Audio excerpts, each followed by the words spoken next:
Supreme Court of India को Indian constitution का guardian कहा जाता है। वो भी इसीलिए क्योंकि अगर भारतीय सरकार या भारत की संसद किसी भी तरीके का कोई एक ऐसा कानून बनाती है या कोई ऐसा कानून लागू करती है जो भारत के संविधान, बेसिक स्ट्रक्चर या फंडामेंटल राइट्स के अगेंस्ट जाता है, तो सुप्रीम कोर्ट अपने जुडिशियल रिव्यू का इस्तेमाल करके उन पूरी तरीके से उन कानूनों को खत्म कर देती है। और इसी पावर और अथॉरिटी को हम जुडिशियल रिव्यू के नाम से जानते हैं। लेकिन जब supreme Court of India judicial review का इस्तेमाल करके भारत की डेमोक्रेसी को बचा सकती है, तो आज की तारीख में सवाल यह है, क्या सुप्रीम कोर्ट में खुद इंटरनल डेमोक्रेसी है? कहीं ऐसा तो नहीं कि सुप्रीम कोर्ट के जो 34 जजेस हमें देखने को मिलते हैं उसमें जो चीफ जस्टिस ऑफ इंडिया हैं, यानी कि भारत के मुख्य न्यायाधीश का जो पद या पोस्ट है, वो पूरी तरीके से इंटरनल डेमोक्रेसी को खत्म कर रहा है और चीफ जस्टिस ऑफ इंडिया की डिक्टेटरशिप सुप्रीम कोर्ट में चल रही है? यह सवाल हाल ही में सुप्रीम कोर्ट के एक जज ने अपनी रिटायरमेंट और फेयरवेल स्पीच में कही। तो वो जज कौन है, उन्होंने स्पीच में इस तरीके के सवाल क्यों उठाए और क्या भारत के सुप्रीम कोर्ट में सच में इंटरनल डेमोक्रेसी की जरूरत आन पड़ी है, इन सभी चीजों को आज के इस वीडियो में हम डिटेल में और आसान भाषा में समझने की कोशिश करेंगे। Welcome to Badlav IAS, this is अनुभव दीपानी। तो अगर हम लोग यहां पर भारत के सुप्रीम कोर्ट की बात करते हैं तो जो 34 जजेस होते हैं सुप्रीम कोर्ट में, उसमें से हाल ही में एक जज जिन्हें जस्टिस अभय एस ओझा के नाम से जाना जाता है, वो रिटायर हो रहे थे और उन्होंने अपनी फेयरवेल स्पीच में यह कहा कि भारत का सुप्रीम कोर्ट डेमोक्रेसी मेंटेन करने की तो बहुत ज्यादा कोशिश करता है, लेकिन 34 में से जो मेन हेड जज होते हैं, जिन्हें हम चीफ जस्टिस ऑफ इंडिया कहते हैं, उनके हाथ में पूरी की पूरी पावर है। उदाहरण के तौर पर जब भी सुप्रीम कोर्ट में किसी भी तरीके का केस आता है तो सुप्रीम कोर्ट की किस बेंच में कितने जजेस बैठेंगे और वो कौन कौन से जजेस होंगे, ये chief justice of India decide करते हैं। यहां तक कि सुप्रीम कोर्ट की किस बेंच के पास कौन सा केस जाएगा, कौन सा मामला जाएगा, यह भी chief justice of India he decide करते हैं। यानी कि सुप्रीम कोर्ट का पूरा एडमिनिस्ट्रेटिव स्ट्रक्चर एक तरीके से चीफ जस्टिस ऑफ इंडिया के पास ही होता है। यानी कि यहां पर ट्रांसपेरेंसी की कमी है और डिसेंट्रलाइजेशन होना बहुत ज्यादा जरूरी है, क्योंकि सुप्रीम कोर्ट का एडमिनिस्ट्रेटिव स्ट्रक्चर पूरी तरीके से चीफ जस्टिस ऑफ इंडिया के नाम पर सेंट्रलाइज्ड हो चुका है, उसका केंद्रीयकरण हो चुका है। और अगर सुप्रीम कोर्ट अपने अंदर डेमोक्रेसी को बनाए रखना चाहती है, इंटरनल डेमोक्रेसी को मेंटेन रखना चाहती है, तो यह जरूरी है कि सारी की सारी power chief justice of India को न दी जाए, लेकिन चीफ जस्टिस ऑफ इंडिया के अलावा जो दूसरे सीनियर सुप्रीम कोर्ट के जजेस हैं, उनके बीच में भी कहीं ना कहीं उन पावर्स को डिस्ट्रीब्यूट किया जा सके, जिस तरीके से सरकार में हमें सेंट्रल गवर्नमेंट, स्टेट गवर्नमेंट और पंचायत और नगरपालिका के बीच में पावर डिस्ट्रीब्यूशन या पावर शेयरिंग के नाम पर फेडरलिज्म देखने को मिलता है। और यह पहली बार नहीं है कि जब किसी सुप्रीम कोर्ट के जज ने चीफ जस्टिस ऑफ इंडिया की मोनोपोली पर सवाल उठाया हो। आपको यहां पर एक चीज याद रखनी है कि यहां चीफ जस्टिस ऑफ इंडिया के नाम पर, सीजीआई के नाम पर किसी एक पर्सन पर टारगेट नहीं किया जा रहा है, चीफ जस्टिस ऑफ इंडिया की पोस्ट पर टारगेट किया जा रहा है। और इसी पर्टिकुलर डिक्टेटरशिप से रिलेटेड हमें 2018 में Shanti Bhushan versus Supreme Court of India नाम का एक केस भी देखने को मिलता है, जिसमें 2018 में शांति भूषण, जो सुप्रीम कोर्ट के एक बहुत बड़े वकील हैं, उन्होंने भी यह सवाल उठाया था कि सुप्रीम कोर्ट का जो एडमिनिस्ट्रेटिव स्ट्रक्चर है उसमें डेमोक्रेसी की जरूरत है। और जो चीफ जस्टिस ऑफ इंडिया हैं, उन्हें यहां पर नाम दिया गया था मास्टर ऑफ द रोस्टर, यानी कि वो पूरा सुप्रीम कोर्ट अपने तरीके से ही चलाते हैं। और इस पर्टिकुलर 2018 के केस में शांति भूषण ने यह कोशिश की थी कि चीफ जस्टिस ऑफ इंडिया की पावर को थोड़ा कम किया जाए और सुप्रीम कोर्ट के जो बाकी सीनियर जजेस हैं उनकी पावर को बढ़ाया जाए, ताकि एक ही व्यक्ति की मोनोपोली सुप्रीम कोर्ट में न देखने को मिल सके। क्योंकि अगर सुप्रीम कोर्ट में चीफ जस्टिस ऑफ इंडिया के नाम पर एक ही व्यक्ति की मोनोपोली होगी तो उसी तरीके के डिस्प्यूट्स सेंट्रल गवर्नमेंट और सीजीआई के बीच में क्रिएट होंगे। जिस तरीके के डिस्प्यूट हमने भारतीय जनता पार्टी की केंद्रीय सरकार और डीवाई चंद्रचूड़ के बीच में देखे थे कि यहां पर केंद्र सरकार या पार्लियामेंट कोई नया कानून बना रही है, फिर वहां पर chief justice of India judicial review से उसे कैंसिल कर रहे हैं। उदाहरण के तौर पर फरवरी 2022 में चीफ इलेक्शन कमिश्नर के अपॉइंटमेंट की प्रोसीजर को डीवाई चंद्रचूड़ की बेंच ने पूरी तरीके से चेंज कर दिया और वहां पर प्रेसिडेंट के द्वारा जो अपॉइंटमेंट किया जाता था चीफ इलेक्शन कमिश्नर का, प्राइम मिनिस्टर और काउंसिल ऑफ मिनिस्टर के एडवाइस पर, उस प्राइम मिनिस्टर और काउंसिल ऑफ मिनिस्टर की एडवाइस वाले सिनेरियो को पूरी तरीके से हटा के एक कमेटी ला दी। उसके बाद पार्लियामेंट ऑफ इंडिया ने उस पर्टिकुलर डीवाई चंद्रचूड़ की बेंच के जुडिशियल रिव्यू के अगेंस्ट संसद में कॉन्स्टिट्यूशन अमेंडमेंट बिल लेकर आए और फिर उस कमेटी के मेंबर्स को चेंज करने की कोशिश की और फिर से सुप्रीम कोर्ट में इस कॉन्स्टिट्यूशन अमेंडमेंट के अगेंस्ट एक पीआईएल यानी कि पब्लिक इंटरेस्ट लिटिगेशन दाखिल कर दी गई। तो ये जो बेसिकली हमें विवाद या डिस्प्यूट देखने को मिलता है सेंट्रल गवर्नमेंट और सुप्रीम कोर्ट के बीच में, वो इसीलिए देखने को मिलता है क्योंकि चीफ जस्टिस ऑफ इंडिया के पास सबसे ज्यादा पावर हो जाती है और वो अपनी आइडियोलॉजी के हिसाब से किसी ना किसी तरीके से कानूनों को कहीं कहीं चेंज करने की कोशिश करते हैं, मोनोपोली सरकार के अंदर भी स्टैब्लिश करने की कोशिश करते हैं।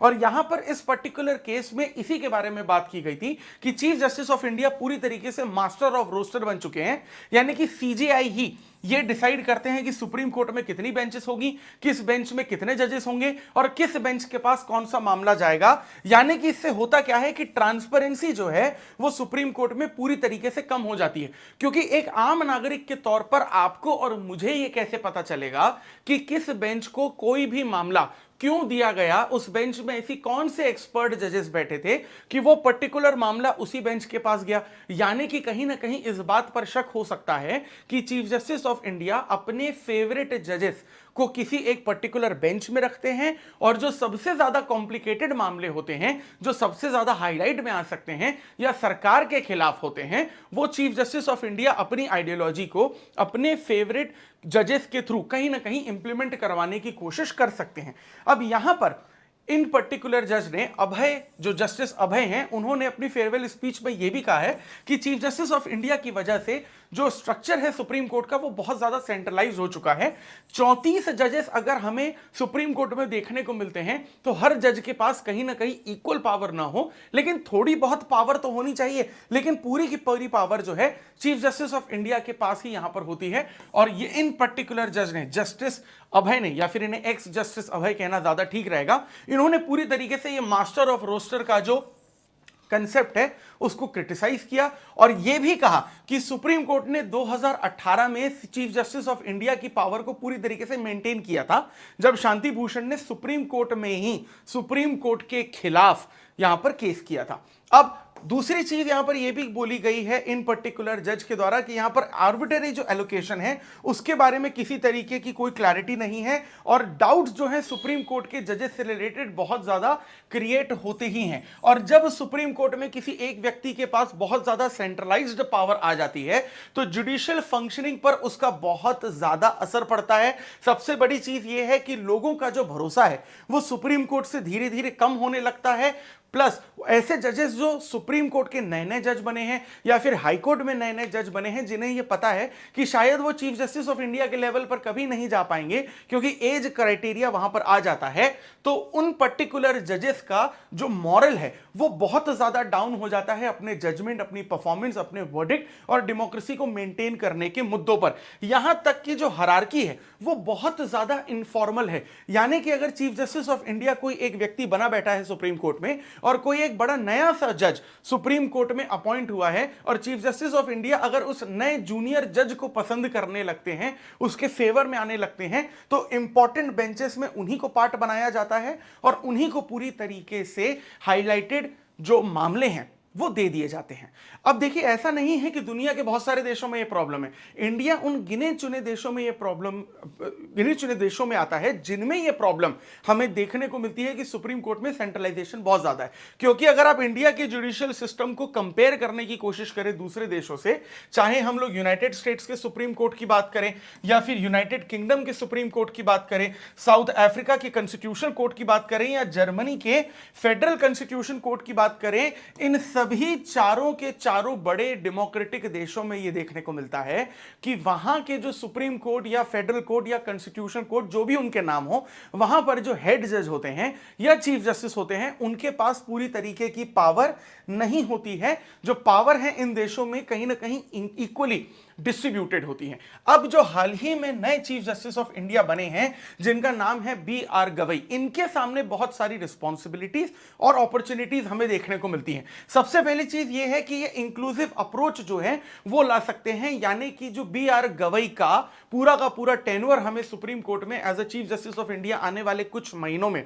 देखने को मिल सकता है। इनका टेन्योर इस बात के लिए हो सकता है कि जाना जाए कि इन्होंने सुप्रीम कोर्ट के अंदर बहुत ज्यादा सुधार लाने की कोशिश की है डिसेंट्रलाइज्ड अप्रोच को इंप्लीमेंट करने की कोशिश की है। कहीं ना कहीं सुप्रीम कोर्ट के सारे जजेस के द्वारा जो डिसीजन दिए जाते हैं उनमें जो अपॉर्चुनिटी उनको मिलती है उसमें बैलेंस क्रिएट करने की कोशिश की है। जो जूनियर जजेस हैं उनको कहीं ना कहीं इंपावर करने की कोशिश की है, और जो बेंचेस से रिलेटेड, यानी कि किस बेंच में कितने जज होंगे और कौन सी बेंच के पास कौन सा मामला जाएगा, इसमें जो डिसीजन मेकिंग अथॉरिटी है वो कहीं ना कहीं सीनियर जजेस को ट्रांसफर वो कर सकते हैं। रोटेशन बेसिस पर कम से कम पास यहां पर काम किया जा सकता है, जिससे कि ट्रांसपेरेंसी बहुत ज्यादा बढ़ेगी और लोगों का जो भरोसा है सुप्रीम कोर्ट में पूरी तरीके से वापस आएगा। यानी कि ये जो पूरा का पूरा मुद्दा है आप इसे 3 पॉइंट में कंक्लूड कर सकते हैं। पहला, ट्रांसपेरेंसी बढ़नी चाहिए, जो फॉस्टर कोलैबोरेशन है वो बढ़ना चाहिए, यानी कि जो सीनियर जजेस हैं सीजीआई के अलावा उनका भी यहां पर रोल बहुत ज्यादा होना चाहिए डिसीजन मेकिंग में। प्लस लोगों का जो ट्रस्ट है, इंडियन सिटीजन्स का जो ट्रस्ट है, पब्लिक का जो ट्रस्ट है, वो सुप्रीम कोर्ट पर ज्यादा से ज्यादा यहां पर बढ़ना चाहिए। अब देखिए, एक चीज ये है कि कुछ कंसर्न्स हैं, फिलहाल कुछ चिंताओं की कुछ बात है यहां पर सुप्रीम कोर्ट से रिलेटेड। पहला यह है कि जो पावर का कंसंट्रेशन है वो सीजीआई के पास पूरा है, जिसके बारे में हम लोग बात कर चुके हैं, उसको कहीं ना कहीं हमें कम करने की कोशिश करनी ही पड़ेगी। इसके अलावा दूसरा सबसे इंपॉर्टेंट कंसर्न हमें देखने को मिलता है कि किस तरीके से सीजीआई काम करते हैं, उसकी कोई गाइडलाइन नहीं है। यानी कि सीजीआई जो डिसीजन लेते हैं सुप्रीम कोर्ट में वो पूरे के पूरे अपने हिसाब से ही लेते हैं, उसकी कोई proper return guideline Indian constitution में नहीं है, क्योंकि सीजीआई तो खुद ये डिसाइड करते हैं कि कॉन्स्टिट्यूशन का इंटरप्रिटेशन क्या है। क्योंकि सुप्रीम कोर्ट के पास इंटरप्रिटेशन ऑफ इंडियन कॉन्स्टिट्यूशन के नाम पर आर्टिकल 147 की पावर दी हुई है। प्लस यहां पर एक और चीज ये देखी जाती है कि जो सीनियर जजेस हैं उनका involvement chief justice of India के कामकाज में बहुत ज्यादा कम है, और सरकार को तो सुप्रीम कोर्ट अपने कामों में किसी तरीके की दखल देने ही नहीं देता है। यानी कि पूरी तरीके से हमें monopoly chief justice of India की ही देखने को मिलती है। तो यहां पर अगर इन चीजों को सुधारना है तो क्या करना पड़ेगा? सबसे पहले यहां पर जुडिशियल कमिटीज जो हैं वो बैठेंगी, यानी कि जिस तरीके से एडमिनिस्ट्रेटिव रिफॉर्म कमीशन सरकार के कामों के लिए बैठते हैं, एआरसी की रिकमेंडेशंस आती हैं, उसी तरीके से एक जुडिशियल कमेटी बिठानी चाहिए, चाहे सरकार बिठाए चाहे सुप्रीम कोर्ट ऑफ इंडिया खुद बिठाए, और वो जो पर्टिकुलर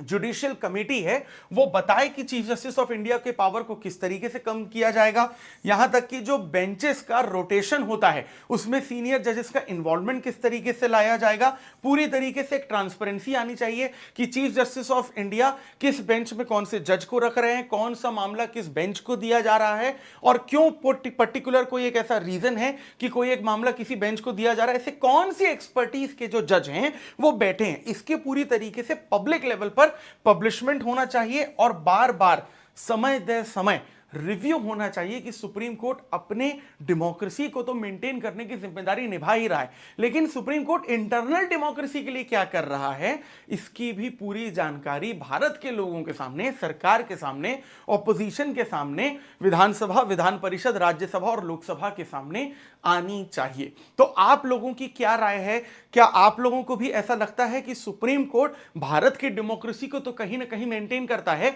लेकिन सुप्रीम कोर्ट की इंटरनल डेमोक्रेसी खतरे में है? क्या आपको भी यह लगता है कि चीफ जस्टिस ऑफ इंडिया के पास जरूरत से ज्यादा पावर्स हैं, और अगर हैं तो उन्हें कम किया जाना चाहिए? क्यों किया जाना चाहिए और कैसे कम किया जाना चाहिए? हमारे इन सजेशंस के अलावा आपका क्या कहना है कमेंट सेक्शन में जरूर बताइए, हमें आपके जवाब का इंतजार रहेगा। और इसी तरीके के इंपॉर्टेंट टॉपिक्स को अगर आप डिटेल में और आसान भाषा में समझना और जानना चाहते हैं, जो आपकी यूपीएससी सिविल सर्विसेज एग्जामिनेशन की प्रिपरेशन को और आसान बना सकती है, तो उसके लिए लगातार हमारे साथ जुड़े रहिए, और इसी तरीके के कंटेंट को कंज्यूम करने के लिए do subscribe to Badlav IAS YouTube channel. This is Anubhav Dewani signing off. I will see you in the next video. Thank you very much.